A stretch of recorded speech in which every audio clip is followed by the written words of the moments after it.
ಬಸವನಭಾಗ್ಯವಾಡಿ ತಾಲೂಕಿನ ಟಕ್ಕಳಗಿ ಗ್ರಾಮದಲ್ಲಿರುವ ಮುರಾರ್ಜಿ ದೇಸಾಯಿ ವಸತಿ ಶಾಲೆಯ ಪ್ರಾಂಶುಪಾಲರಾದ ಶ್ರೀ ಗಣಪತಿ ಜಟ್ಟೆಪ್ಪ ಗುಪ್ತಾ ಅವರು ಮಕ್ಕಳಿಗೆ ಮಾದರಿಯಾಗುವ ಶಿಕ್ಷಕ ಮಕ್ಕಳ ಎದುರಿಗೆ ತಂಬಾಕು ಸೇವನೆ ಮಾಡಿರುವುದು ವಿಷಾನಿದೆಯೇ ಅಂತ ಖಂಡಿಸಿ ಶಾಲಾ ಮಕ್ಕಳು ಮತ್ತು ಪಾಲಕರು ಮತ್ತು ಕರ್ನಾಟಕ ರಕ್ಷಣಾ ವೇದಿಕೆಯ ಪ್ರವೀಣ್ ಶೆಟ್ಟಿ ಬಣ ಸಂಘಟನೆಯವರು ಪ್ರಾಂಶುಪಾಲರ ವಿರುದ್ಧ ಕ್ರಮ ತೆಗೆದುಕೊಳ್ಳಬೇಕು ಅಂತ ಕೇಂದ್ರ ಕಚೇರಿಗೆ ಪತ್ರ ಬರೆದು ಕಳಿಸಿರ್ತಾರೆ. ಅದರಂತೆ ಕೇಂದ್ರ ಕಚೇರಿ ಇವರಿಗೆ 2 ಬಾರಿ ಶಹಾಪುರ ತಾಲೂಕಿನ ಯಾದಗಿರಿ ಜಿಲ್ಲೆಯ ಬೆಂಬಳ್ಳಿಗೆ ವರ್ಗಾವಣೆ ಮಾಡಿ ನೋಟಿಸ್ ನೀಡಿದ್ರು ಕೂಡ ಟಕ್ಕಳಗಿ ಮುರಾರ್ಜಿ ದೇಸಾಯಿ ವಸತಿ ಶಾಲೆಯ ಪ್ರಾಂಶುಪಾಲರಾದ ಶ್ರೀ ಗಣಪತಿ ಕಟ್ಟೆಪ್ಪ ಗುಪ್ತಾ ಅವರು ತಮ್ಮ ಸೇವೆಯನ್ನು ಟಕ್ಕಳಗಿ ಗ್ರಾಮದಲ್ಲಿರುವ ಮುರಾರ್ಜಿ ದೇಸಾಯಿ ವಸತಿ ಶಾಲೆಯಲ್ಲಿ ಮುಂದುವರಿಸಿದ್ದನ್ನು ಖಂಡಿಸಿ ಪ್ರಾಂಶುಪಾಲರನ್ನು ಅಮಾನತುಗೊಳಿಸಲು ಆಗ್ರಹಿಸಿ ಶಾಲಾ ಮುಂಭಾಗದಲ್ಲಿ ದಿನಾಂಕ 20/1/2026ರಂದು ಧರಣಿ ಕುಳಿತುಕೊಳ್ತೇವೆ ಅಂತ ಪತ್ರಿಕಾಗೋಷ್ಠಿಯಲ್ಲಿ ತಿಳಿಸಿದರು. ಅಧಿಕಾರಿಗಳು ಬೆಂಗಳೂರಿನಿಂದ ಆದೇಶ ಹೊರಡಿಸಿದ ನಂತರ ಇವರಿಗೆ ರಿಲೀವ್ ಮಾಡ್ಲಿಕ್ಕೆ ಅವಕಾಶ ಇಲ್ಲ ಅಂತೇಳಿ ಮಾನ್ಯ ಡಿ ಉಪನಿರ್ದೇಶಕರು ನನಗೂ ಹೇಳ್ಯಾರ. ನಾನು ಅವ್ರಿಗೆ ಮೌಖಿಕವಾಗಿ ಮಾತಾಡಿದ್ದೀನಿ, ದೂರವಾಣಿ ಮೂಲಕನೂ ನಾನು ಮಾತಾಡಿದ್ದೀನಿ. ಅವರು ಸುನಿಲ್ ಅವರು ಮಾತಾಡಿದ್ದಾರೆ. ಮಾತಾಡಿದ ನಂತರ ನಮ್ಗೆ ವರ್ಗಾವಣೆ ಮಾಡಿ ನಮ್ಗೆ ಆದೇಶ ಮಾಡ್ಲಿಕ್ಕೆ ನಮ್ಗೆ ಅವಕಾಶ ಇಲ್ಲ ಅಂತ ಹೇಳಿದ್ರಿ.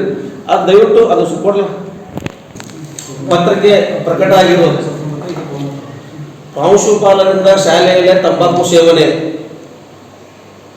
ಈ ಪತ್ರಿಕೆಯಲ್ಲಿ ಮತ್ತು ಪ್ರಜಾವಾಣಿ ಪತ್ರಿಕೆಯಲ್ಲಿ ಮತ್ತು ಇನ್ನುಳಿದಂಥ ಪತ್ರಿಕೆಗಳಲ್ಲಿ ತದನಂತರದಲ್ಲಿ ಈ ವಿಷಯವಾಗಿ ಕರ್ನಾಟಕ ರಾಜ್ಯ ದಲಿತ ಸಂಘರ್ಷ ಸಮಿತಿಯವರು ಕಾರ್ಯನಿರ್ವಾಹಕ ನಿರ್ದೇಶಕರು ಕರ್ನಾಟಕ ವಸತಿ ಶಿಕ್ಷಣ ಸಂಸ್ಥೆಗಳ ಸಂಘ ಬೆಂಗಳೂರು ಇವರಿಗೆ ಒಂದು ಮನವಿ ಕೊಡ್ತಾರೆ.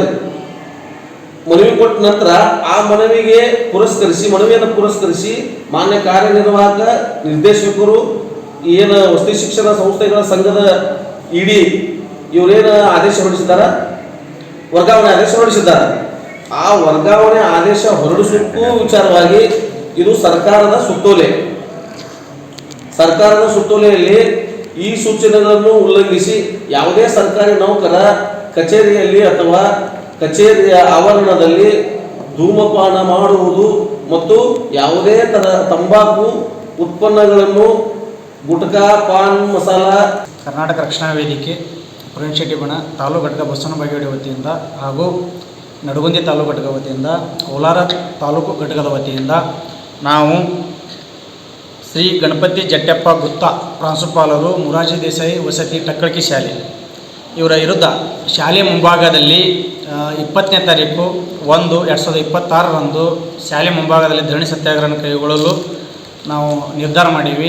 ಯಾಕಂದರೆ ಪ್ರಾಂಶುಪಾಲರಾಗಿರ್ತಕ್ಕಂತಹ ಗುಪ್ತಾರವರು ಹಿಂದೆ ಒಂದು ಕೋಪ್ಟಾ ಆ್ಯಕ್ಟ್ ಅಂದರೆ ತಂಬಾಕು ಉತ್ಪನ್ನಗಳ ನಿಷೇಧ ಕಾಯ್ದೆಯನ್ನು ಉಲ್ಲಂಘನೆ ಮಾಡ್ಯಾರ. ಆ ಒಂದು ವಿಷಯದ ಕುರಿತು ಮೇಲಧಿಕಾರಿಗಳಿಗೆ ದಲಿತ ಸಂಘಟನೆ, ವಿವಿಧ ಸಂಘಟನೆ, ಅದರ ಜೊತೆ ನಮ್ಮ ಕರ್ನಾಟಕ ರಕ್ಷಣಾ ವೇದಿಕೆ ಪ್ರವೀಣ್ ಶೆಟ್ಟಿ ಬಣ ಸಂಘಟನೆ ಮೇಲಧಿಕಾರಿಗಳಿಗೆ ಈ ವಿಷಯವನ್ನು ತಿಳಿಸಿದಾಗ ಅವರು ತಕ್ಷಣ ಅವರನ್ನು ಬೇರೆ ಯಾದಗಿರಿ ಜಿಲ್ಲೆ ಶಹಾಪುರ ತಾಲೂಕಿನ ಒಂದು ಹಳ್ಳಿಗೆ ಒಂದು ವರ್ಗಾವಣೆ ಮಾಡಿರ್ತಾರೆ. ಸುಮಾರು 24ನೇ ತಾರೀಕೆ 24/12/2025ರಂದು ವರ್ಗಾವಣೆ ಮಾಡಿದರೂ ಕೂಡ ಇನ್ನೂ ಅವರು ಈ ಒಂದು ಶಾಲೆಯನ್ನು ಬಿಟ್ಟು ಅಲ್ಲಿ ಹೋಗ್ತಾ ಇಲ್ಲ. ಯಾಕಂದರೆ ಒಂದು ಸಮಾಜ ಕಲ್ಯಾಣ ಉಪನಿರ್ದೇಶಕರು ಜಿಲ್ಲಾ ಅಧಿಕಾರಿಯಾಗಿರ್ತಕ್ಕಂತಹ DD ಅವರು ಅಂದರೆ ವಸತಿ ಶಿಕ್ಷಣ ಸಂಸ್ಥೆಗೆ ಸಂಬಂಧಪಟ್ಟಂಥ ಮೇಲಧಿಕಾರಿಯವರು ಅವರು ಹಾಗೂ ಬೆಂಗಳೂರಿನ ವಸತಿ ಕಾರ್ಯನಿರ್ವಾಹಕ ಅಧಿಕಾರಿಗಳು ಅವರು ಈ ಒಂದು ಗುಪ್ತಾರವರಿಗೆ ಒಂದು ಕುಮ್ಮಕ್ಕು ನೀಡಾಕತ್ತಾರ, ಬೆಂಬಲ ನೀಡಾಕತ್ತಾರ ಅಂತ ನಮ್ಮ ಮೇಲ್ನೋಟ ಕಂಡು ಬರಾಕತ್ತೈತಿ. ಇಲ್ಲದಿದ್ದರೆ ಅವರ ಮೇಲಧಿಕಾರಿಗಳ ಆದೇಶನ ಯಾಕೆ ಉಲ್ಲಂಘನೆ ಮಾಡ್ತಿದ್ದಿಲ್ಲ. ಇವರ ಒಂದು ಕುಮ್ಮಕ್ಕಿನಿಂದ ಅವರು ಮುಂದುವರಿಯಾಕತ್ತಾರ.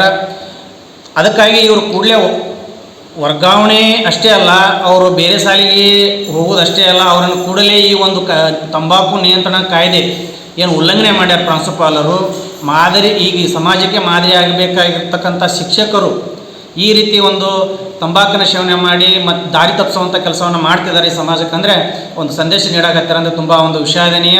ಅದಕ್ಕಾಗಿ ಇವರನ್ನು ಕೂಡಲೇ ಅಮಾನತು ಮಾಡಬೇಕು, ಕೇವಲ ವರ್ಗಾವಣೆ ಬೇಡ, ನಮ್ಮ ಸಂಘಟನೆ ವತಿಯಿಂದ ಇವರನ್ನು ಕೂಡಲೇ ವರ್ಗಾವಣೆ ಮಾಡಬೇಕಂತೇಳಿ ಒಂದು ಧರಣಿ ಸತ್ಯಾಗ್ರಹವನ್ನು